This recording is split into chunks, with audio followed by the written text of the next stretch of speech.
સ્વામિનારાયણ સાક્ષાત અક્ષર પુરુષોત્તમ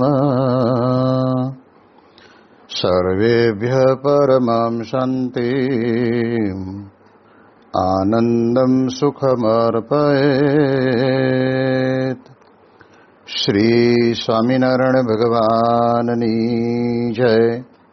શ્રી અક્ષર પુરુષોત્તમ મહારાજની જય. શ્રી ગુણાતીતાનંદ સ્વામી મહારાજની જય. શ્રી પ્રમુખ સ્વામી મહારાજની જય.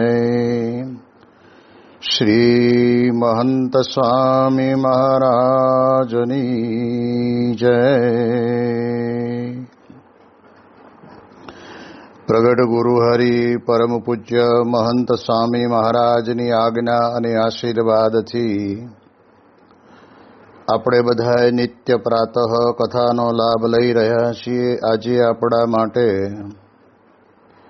સપ્ટેમ્બર મહિનાની 15મી તારીખ અને રવિવારનો મહાપવિત્ર દિવસ છે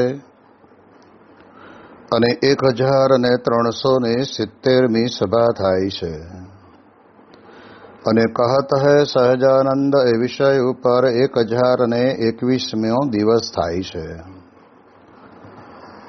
આજનો દિવસ એટલે ભાદરવા સુધી દ્વાદશી, જેને આપણા ભારતીય કેલેન્ડરની અંદર વામન જયંતિ તરીકે ઉજવવામાં આવે છે.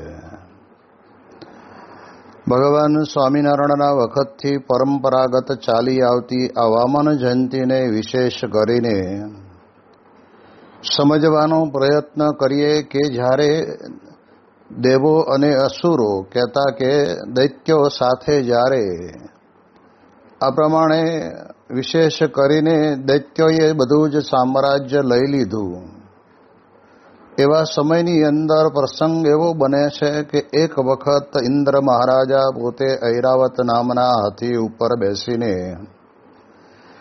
નીકળ્યા હશે અને તેવા સમયની અંદર સામેથી ચાલ્યા આવતા દુર્વાસા મુનિએ જોયું કે અહીંયા આગળ ઇન્દ્ર મહારાજ પોતે હાથી ઉપર બેસીને આવે છે, તો લાહો એમને આશીર્વાદ રૂપે કરીને મારી પાસે ગળાની અંદર પુષ્પની માળા છે, એ માળાને હું એમને ગળાની અંદર પહેરાવું એમ સમજીને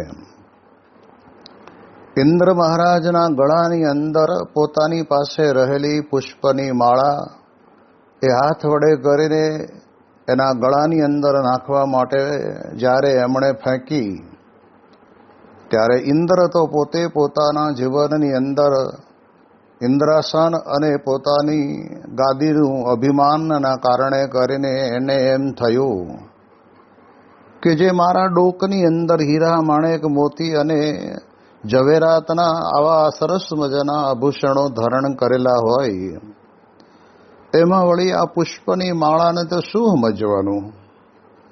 આવો કંઈક એને વિચાર આવ્યો હશે ને વિચારના કારણે કરીને એનું અપમાન થયું હોય એવું પણ કદાચ અનુભવ થયો હશે, અને એના કારણે કરીને એણે ગળામાંથી તરત જ કાઢી અને હાથીની સૂંઢ ઉપર એ કહેતા કે હાથીને પહેરાવી દે છે અને હાથી સૂંઢ વડે કરીને લઈને જમીન ઉપર નાખી દે છે, અને હાથી પોતે પોતાના પગ વડે કરીને કચરીને એ પુષ્પની માળાને ત્યાં આગળ આવી રીતે ધૂળધાણી કરી નાખે છે.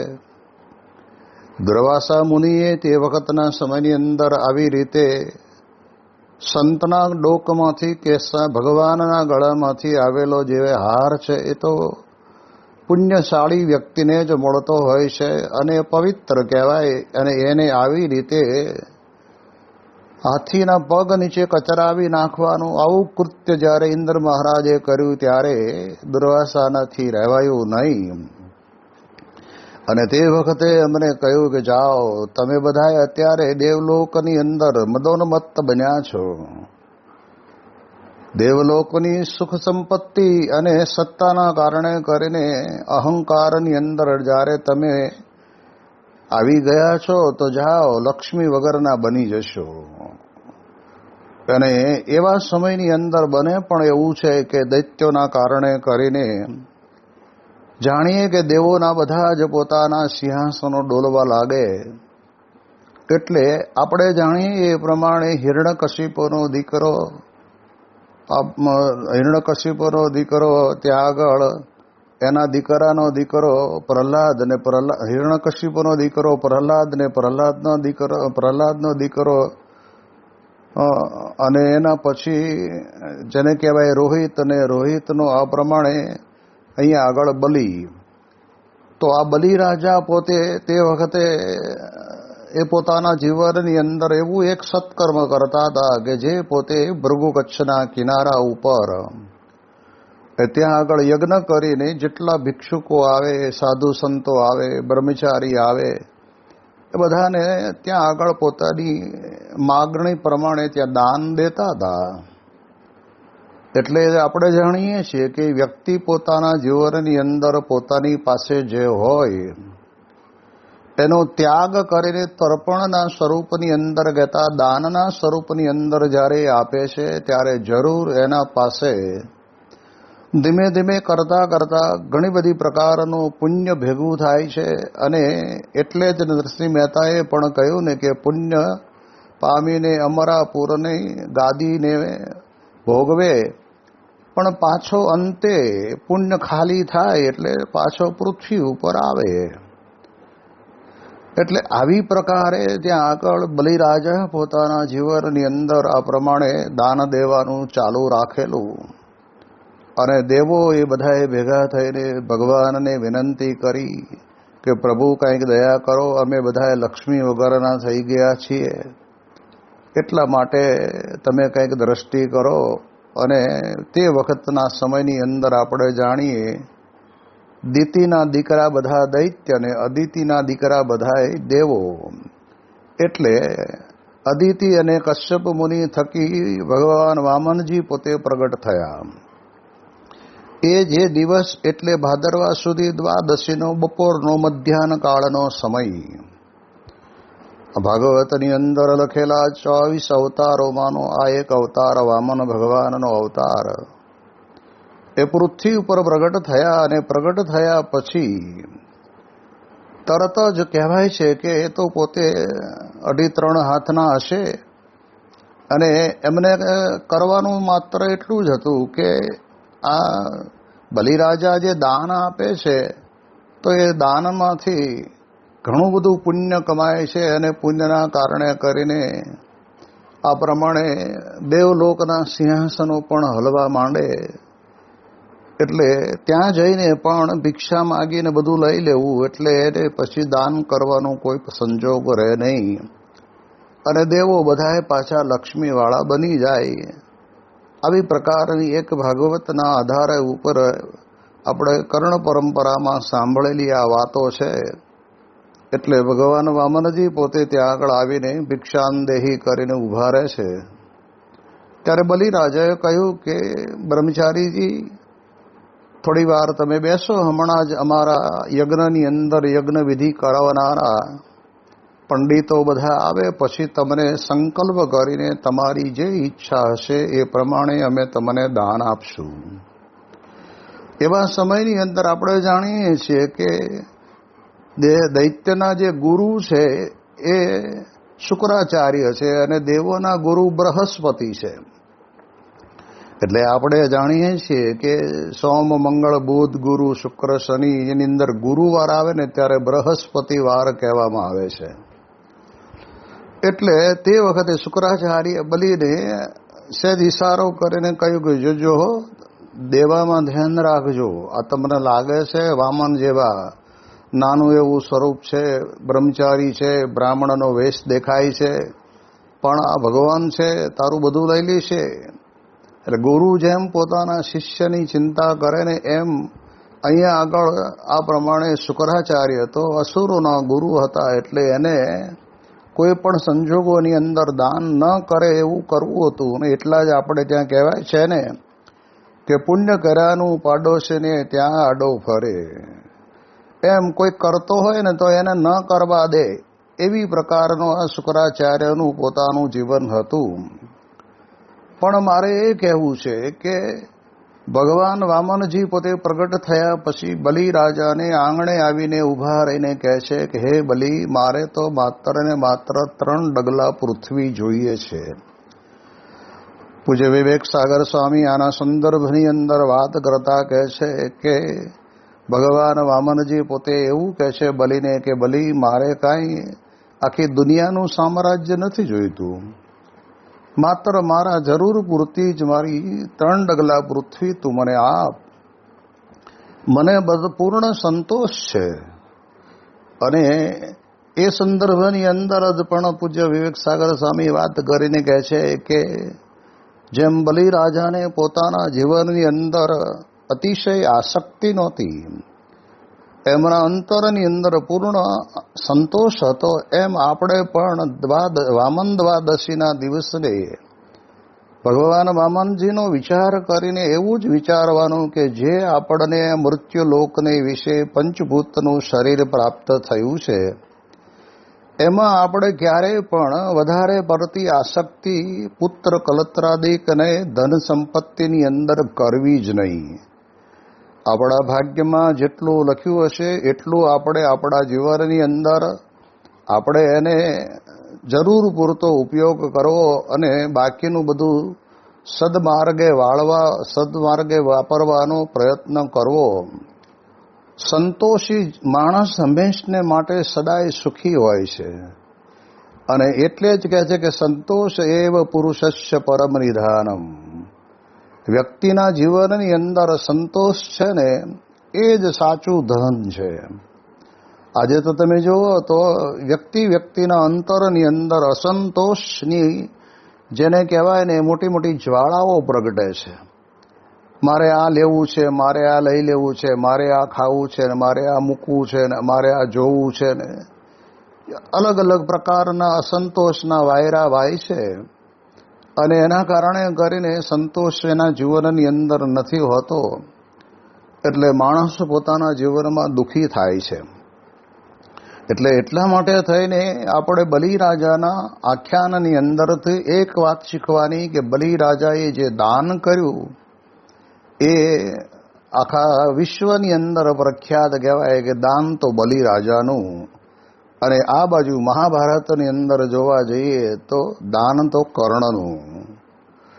આ બે વ્યક્તિને આજે ભારતના ઇતિહાસની અંદર ઓળખાય છે, કારણ કે સર્વસ્વ અર્પણ કરી દીધું. જે મહાભારતના યુદ્ધ પછી પણ કર્ણની પાસે કાંઈ રહ્યું નહોતું, અને તેવા સમયની અંદર ભગવાન પોતે કહે છે કે બ્રાહ્મણના રૂપની અંદર ગયા અને એને જઈને કહ્યું કે કર્ણ મહારાજ, તમે તો આવા મોટા, તો મને કંઈક દાનમાં આપો. અને ત્યારે કહ્યું કે મારી પાસે તો બીજું તો કાંઈ છે નહીં, પણ આ મારો આ એક દાંત છે ને એ સોનાનો છે.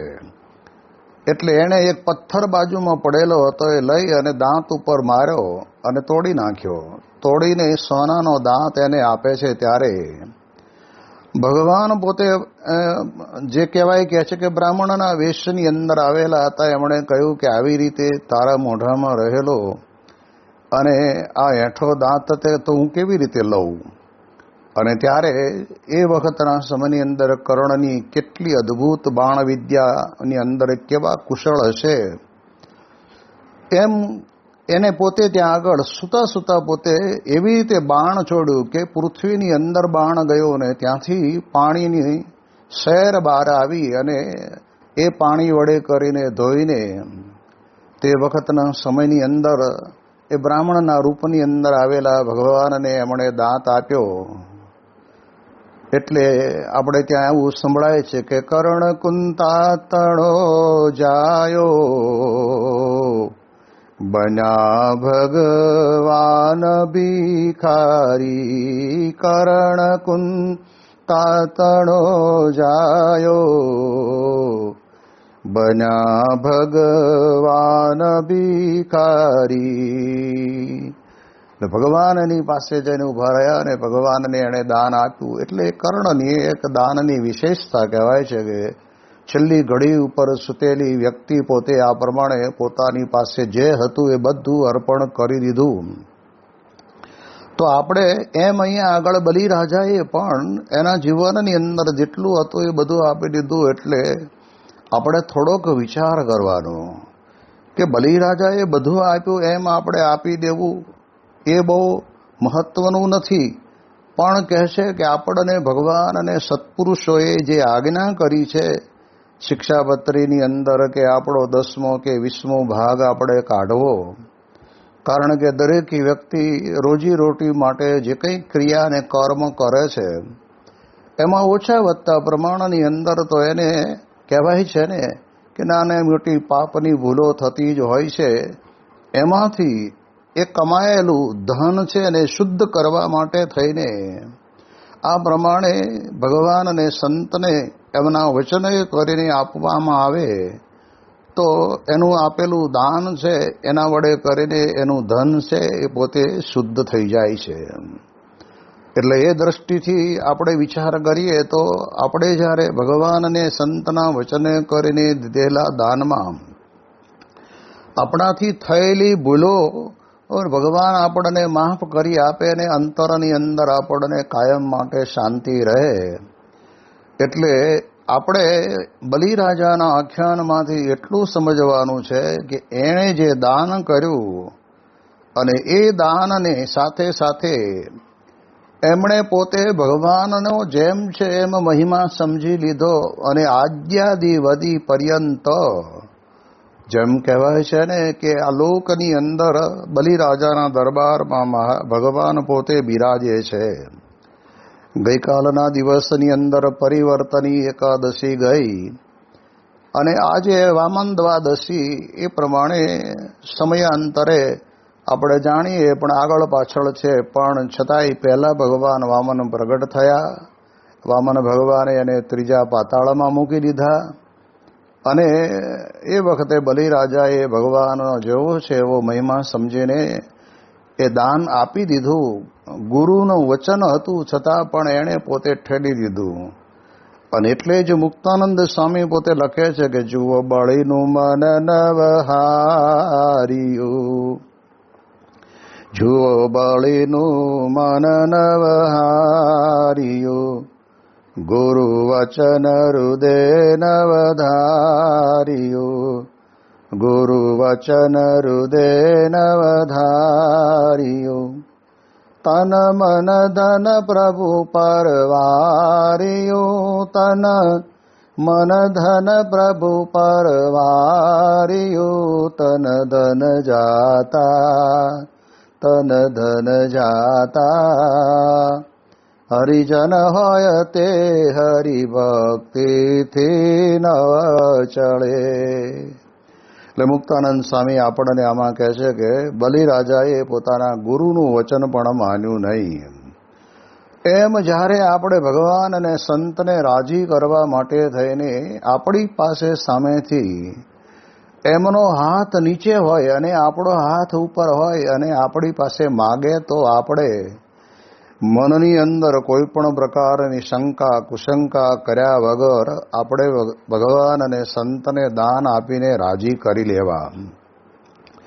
એટલે આ વાત બહુ મહત્વની છે. હવે એમાં પણ એક મર્મ સમજવાનો એ આવે છે કે જ્યારે જ્યારે આ પૃથ્વી ઉપર આ પ્રકારે ભક્તો પોતે ભગવાનને કાંઈક અર્પણ કરે છે એ ભગવાન થઈ ગયા થવાના છે એવી વાત નથી. પણ પ્રત્યક્ષ પ્રમાણ પૃથ્વી ઉપર પ્રગટ હોય એવા ભગવાનને આપવા માટે થઈને એ ભક્તો પોતાના જીવનની અંદર દાન કરે છે. જેમ આપણે કર્ણની વાત કરી તો પણ ભગવાન ભલે જુદો વેશ લઈને આવ્યા એમ વામનજી પણ પોતે કંઈ શંખ ચક્ર ગદા પદ્મ ધારણ કરીને આવ્યા નહોતા અને એમણે પણ એટલું કંઈ વિરાટ રૂપ પણ નહોતું ધારણ કર્યું અને સાવ નાના એવા 2.5 હાથના કે 3 હાથના એ વામનજી પોતે આવેલા. એવી રીતે પ્રગટ ભગવાનને એમણે બલિરાજાએ દાન કર્યું ત્યારે એ દાન ખરેખર લેખે લાગ્યું કહેવાય. એમ આપણે પણ આપણા જીવનની અંદર જ્યારે કોઈ પણ દાન કરીએ ને ત્યારે આપણને મળ્યા જે પ્રગટ પ્રમાણ પુરુષોત્તમ નારાયણ ભગવાન સ્વામિનારાયણ એ આપણને ગુણાતીત સત્પુરુષને વિશે અખંડ રહીને આપણને મળ્યા છે અને એમના વચને કરીને આપણે કરવાનું છે. બાકી માણસે થોડુંક વિચાર તો કરવો જ પડે કે જો ભગવાન અને સંતને અર્થે માગે અને ન આપીએ તો આપણને ઘણી વખત એવા વિચારો આવે કે સાધુને તો કંઈ ધંધો જ નથી, માગ જ કરે છે. હવે વિચાર કરો ને તો ખબર પડે કે સાધુ બન્યા એટલે માગ્યા વગર રહેવાય જ નહીં. એ માગવું એમનો ધર્મ છે. અનંતનું સારું કરવું, એને અનંત ઘણું કરીને આપવું, એક એમનો એવો ધર્મ છે. અને એટલે જ યોગીજી મહારાજ કહેતા કે આ લેના બેંક નથી, આ તમારી પાસેથી લઈને તમને અનંત ઘણું કરીને આપવા માટે આ ભગવાન અને સંત તમારી પાસે માગતા હોય છે. ભલે કાર્ય વિશ્વના ફલક ઉપર ગમે તેટલા મોટા કરવાના હોય, એ નિમિત્તે આપવાનું હોય, તો પણ એમાંથી તમારું યાવત ચંદ્ર દિવાકરો સુધી જેટલા લોકો આવીને દર્શન કરે, પોતે મનની અંદર શાંતિની અનુભૂતિ કરે અને સંસ્કાર બદલાઈ જાય. જુદી જુદી પ્રકારના વ્યસનોની અંદર લેવાઈ ગયેલી વ્યક્તિ વ્યસન છોડી દે, એનું જે કંઈ પુણ્ય પ્રાપ્ત થાય ને એમાં પણ લાંબા સમયે તમારા ભાગે એ પુણ્ય તમને મળે. એટલે ભલે અત્યારે કર્યું હોય પણ વર્ષો સુધી તમને એનું પુણ્ય મળતું જ રહે. એવી એક આપણી ભારતીય સંસ્કૃતિની અંદર શાસ્ત્રોના આધાર પ્રમાણે પરંપરા છે. એટલે એટલા માટે થઈને આપણે વિચાર ક્યારે મોડો ન કરવો. ભગવાન અને સંતને અર્થે નહીં વાપર્યું હોય તો આપણે ત્યાં કહેવાય છે ને, કાં તો બીમારી એવી લાગુ પડે ને તો હોસ્પિટલના ખર્ચા, દવાના ખર્ચા, ડૉક્ટરોનો પોતાની ફીસ, આ બધું એમનામ જતા રહેતા ખબર નહીં પડે. એનાથી આગળ જો ભગવાન અને સંતને અર્થે આપણે નહીં જ વાપર્યું હોય તો પછી ક્યારેક એવી પ્રકારની ઘરની અંદર ચોરી થાય કે જે કંઈ માલમત્તા પડી હોય એ તિજોરી તોડીને લઈ જાય, એટલે આપણે હતા એમનામ થઈ ગયા. અથવા તો ભગવાન અને સંતને અર્થે જ્યારે આજ્ઞાએ કરીને ન આપીએ તો આપણા જીવનની અંદર એવું બને જ છે ને. જેમ ગરડાની અંદર ભગવાન સ્વામિનારાયણ વિરાજમાન હતા ત્યારે એક ડોશીમાને કહ્યું કે માજી તમારી પાસે કેટલા રૂપિયા છે? એટલે માજી સમજી ગયા કે અત્યારે ગરડા મંદિરનું કામ ચાલે છે અને ભગવાનને જરૂર લાગે છે, એટલે એની પાસે હતા 25,000. પણ ધીરે રહીને એટલું જ કીધું કે મહારાજ અમે તો ગરીબ, રોજનું થોડું કમાઈને ભેગું કર્યું એટલે 5,000 જેટલા રૂપિયા મારી પાસે છે. મહારાજ કે જાઓ લઈ આવો. અને ત્યારે ડોશીમાં પોતે વિચાર કરે, જોયું ને સારું થયું 25 ન કીધા, નતર એ બધાએ લઈ લેત. એટલે 5,000 લાવીને પોટલું બાંધીને મહારાજ પાસે મૂક્યા. મહારાજે હરજી ઠક્કરને કહ્યું કે આ રાખી મૂકો. ડોશીમાં રાત્રે ઘરમાં સૂતા હશે અને એ વખતના સમયની અંદર ખપેડો ફાડીને 4 ચોર અંદર પ્રવેશ કરે છે અને પટારાની અંદર બાકીના 20,000 રૂપિયા પડ્યા હતા, લઈને જતા રહ્યા. સવારના પહોરમાં જોયું તો પટારો ઉઘાડેલો હતો અને રાતના સમયની અંદર આ પ્રમાણે અંદર જે કંઈ વસ્તુઓ ભરેલી મૂકેલી હતી એ બધી બહાર નાખી દીધેલી. જોયું એટલે એકદમ હાફળા બાફળા મૂળ મુદ્દો ગોતવા જાય છે પણ મળતો જ નથી. અને ત્યારે રડતા રડતા ભગવાન સ્વામિનારાયણની પાસે આવીને કહે કે મહારાજ હું તો મરી ગઈ. અરે મહારાજ કહે ક્યાં મરી ગયા, તમે તો જીવતા છો ને. અરે મહારાજ રાતના ચોર આવ્યા અને રૂપિયા 20,000 લઈ ગયા. મહારાજ કે તમે કહેતા હતા ને મારી પાસે તો 5,000 છે. અને ત્યારે ભગવાન સ્વામિનારાયણે કહ્યું અમે એટલા માટે જ તમારી પાસે માગતા હતા કે તમે અમને આપી દો એટલે ચોર રાતના આવે તો એ ચોર ખાલી હાથે જતા રહે અને તમારા 25,000 બચી જાય. આ જો ભગવાન કેટલું આપણું ધ્યાન રાખે છે. પણ આપણે સમજીએ એમ તે વખતે ડોશીમાને સમજાણું નહીં હોય તો મહારાજ કે લ્યો હવે આ તમારા 5,000 તમને પાછા. તો ભગવાનને આપેલા હતા ને એટલા બચ્યા, બાકી તો જતા રહેતા ક્યાં વાર લાગશે. આપણે ત્યાં સંતો ઘણી વખત વાત કરે છે ને કે તમે ખૂબ મહેનત કરી હોય. જેમ કહેવાય ને કે પહેલાંના સમયની અંદર એવી કોઈ સગવડતા ફોનની પણ નહોતી, એવી કોઈ સગવડતા વાહનોની પણ નહોતી. અને અમદાવાદ જવું હોય તો કાશીએ ગયા જેટલું આઘું લાગતું હોય એવા સમયમાં કાળી મજૂરી કરીને તમે પોતે પોતાની કંપનીનો વિકાસ કર્યો હોય, એની અંદર ખૂબ સારી મહેનત કરીને પૈસા કમાણા હોય, દીકરાઓને પરણાવ્યા કરાવ્યા, એના માટે ધંધો કરી આપ્યો, પણ એ દીકરા કેવા હશે આ લોકની અંદર આપણને કે આપણે કહીએ એમ કરે એવા છે કે નહીં? અને બીજા નંબરની અંદર સંસ્કારી હોય તો, નહીતર આજે તો આ બધું કેવું છે કે દુનિયાની અંદર જે ખાવા પીવાની ચીજ વસ્તુઓ છે ને, જેને કહેવાય પીવું એટલે આ દારૂ ને અફીણ ને એ બધું, અને ખાવું એટલે માંસાહાર કરવું, એની અંદર પૈસા જતા રહેતા વાર લાગતી નથી. આજે આપણે જાણીએ છીએ કેટલાય લોકો એકના ડબલ કરવાની અંદર પણ ફસાઈ જાય છે અને મોટી મોટી રકમ પોતાની જતી રહે છે. ને એવા દીકરાઓ જો પાક્યા તો ભલે ને તમે તમારી હયાતીમાં ગમે તેટલી મહેનત કરી અને એમાંથી તમે ભગવાન અને સંતને અર્થે જો વાપર્યું નહીં તો આ છોકરાઓ ક્યારે એ ઉલટ સુલટ કરી નાખશે ખબર નહીં પડે. એટલે એટલા માટે આપણે ત્યાં એવું કહેવાય છે કે હાથે સો સાથે, જેટલું આપણે આપણા હાથ વડે કરીને ભગવાન અને સંતને દાન કરવું એટલું આપણું કામનું.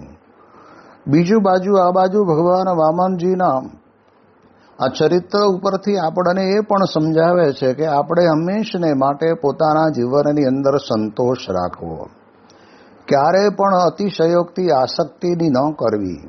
કારણ કે આસક્તિ જ્યારે વૃદ્ધિ પામે છે ને ત્યારે જ્યારે ન મળે ત્યારે પોતાના જીવનની અંદર પોતાને અંતરની અંદર ખૂબ વેદના થતી હોય છે કે મારો ઓલો આપણા કરતાં આગળ નીકળી ગયો અને આપણે રહી ગયા.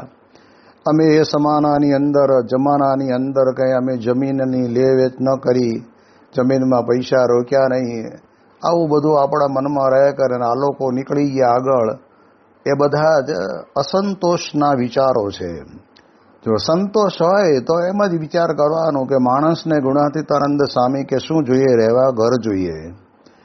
પરિવારની અંદર પત્ની કયા ઘરી હોવી જોઈએ, દીકરાઓ કયા કહે એમ કરનારા હોય, અને 3 ટાઈમ જમવાનું મળતું હોય તો એનાથી વધારે ગમે તેટલું ભેગું કર્યું હશે તો પણ કહેવાય છે કે આ લોકની અંદર કાંઈ એક કામમાં નહીં આવે. ભલે કદાચ કિંમત અને એના દામ ઊંચા આપવા પડતા હોય એ પ્રમાણે લોકો ખર્ચા કરે છે, પણ એ બધું જ કહેવાય છે કે ફેલ ગણાય. જેને કહેવાય ને કે માણસના જીવન અંદર હેલફેલ જેવો માણસ પોતે જેવો વિપરીતતાને પામ્યો હોય એવું બદ લાગે. એટલે એટલા માટે થઈને આપણે આટલું જોઈએ ને એટલું ભગવાને મને આપી દીધું છે. મારે હવે બીજો કોઈ અંતરની અંદર મનની અંદર સંકલ્પ કરવો નથી. આવો જો સંતોષનો ભાવ હોય ને તો વાંધો ન આવે. એટલે ગુણાતીતાનંદ સ્વામી પોતે આપણને બહુ સ્પષ્ટપણે કહે છે કે અન્ન પાણી અને હવા અને મીઠું, એ જે સ્વાદ મધ્યે મીઠું આપણને કીધું છે, એવી 4-5 વસ્તુથી જ આપણું આ શરીર ચાલવાનું છે. પંચભૂતનું શરીર છે અને એનાથી એટલી વધારે કંઈ કોઈ ખાવાનું નથી. અને કે એને સંતો ઘણી વખત વાત કરે કે અબજો અને કરોડો ને અબજોપતિ કંઈ હોનાની કઢી ન ખાય. હા, એ ઘરેણા કદાચ આપણે કદાચ 1 તોલાનું પહેરતા હોય, એ 200 તોલાના પહેરતા હોય, પણ એનાથી કંઈ એની ભૂખ જવાની છે? એનાથી એની આ લોકની અંદર કદાચ વોકો વાહ કરશે કે વાહ શું ભાઈ ધનવાન છે, પણ સામે કે અંતરની અંદર જ્યારે અશાંતિ થશે, એ ચોરાઈ જશે, કોઈ લઈ જશે, અથવા તો સરકાર પોતે આવી રીતે કરે તો પણ એના ઉપરથી એને પોતાના જીવનની અંદર પસ્તાવાનો વારો આવે. જેમ પૂજ્ય વિવેક સાગર સ્વામી પોતે વાત કરે છે ને કે બરોડાની અંદર એક ડૉક્ટર હતા, એનો કમ્પાઉન્ડર રોજ ડૉક્ટરના નામે જ લોટરીની ટિકિટ લેતો. એમાં એક વખત ડૉક્ટરને ટિકિટ ઉપર કંઈક લોટરી લાગી અને કરોડો રૂપિયા મળ્યા. અને એ તો ડાયરેક્ટ આપણે કહે છે કે બેંક થ્રુ એના ખાતામાં જ જમા થાય.